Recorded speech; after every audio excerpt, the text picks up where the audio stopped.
এবার যৌন হেনস্থার অভিযোগ আনলেন টলিউডের শ্রীলেখা মিত্র। ভারতীয় পরিচালক রঞ্জিতের বিরুদ্ধে এমন এক অভিযোগ এনেছেন অভিনেত্রী। শ্রীলেখার দাবি, নির্মাতা রঞ্জিত তার সঙ্গে অসংযত আচরণ করেছেন, এমনকি তাকে অনুমতি ছাড়া স্পর্শ করেছেন।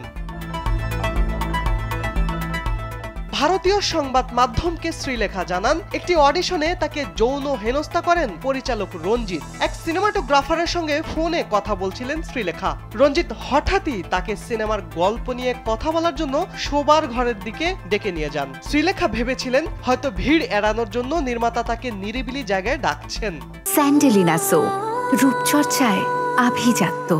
অভিনেত্রী বলেন, নির্মাতার ঘরটি বেশ অন্ধকার ছিল। আমি ঘরের বারান্দায় দাঁড়িয়ে ফোনে কথা বলছিলাম। হঠাৎই নির্মাতা আমার চুড়িগুলো নিয়ে খেলতে থাকেন। নারীরা পুরুষের স্পর্শের অর্থ বোঝে। আমার অস্বস্তি হচ্ছিল, কেননা এই পরিচালকের সঙ্গে আমার তেমন বন্ধুত্ব ছিল না। তবে আমি নিশ্চিত হতে পারছিলাম না। এক পর্যায়ে তিনি আমার ঘাড়ে ও চুলে স্পর্শ করতে থাকেন। সঙ্গে সঙ্গেই আমি ঘর থেকে বেরিয়ে যাই।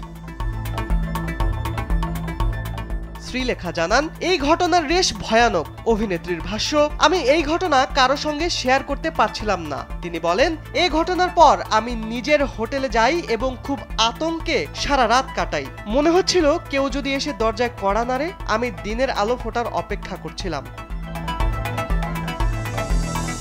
শ্রীলেখা অভিযোগ করেছেন, এই ঘটনার পর তাকে কলকাতা ফেরার টিকিটের ব্যবস্থা করে দেওয়া হয়নি। অভিনেত্রীর অভিযোগের প্রতিক্রিয়া জানিয়েছেন পরিচালকও। অভিনেত্রীর অভিযোগ অস্বীকার করেছেন তিনি। পরিচালক রঞ্জিতের দাবি, সিনেমায় শেষ পর্যন্ত শ্রীলেখাকে কোনো চরিত্র দেওয়া হয়নি বলে এই অভিনেত্রী যৌন হেনস্থার অভিযোগ এনেছেন। শিবলি আহমেদ, কালবেলা।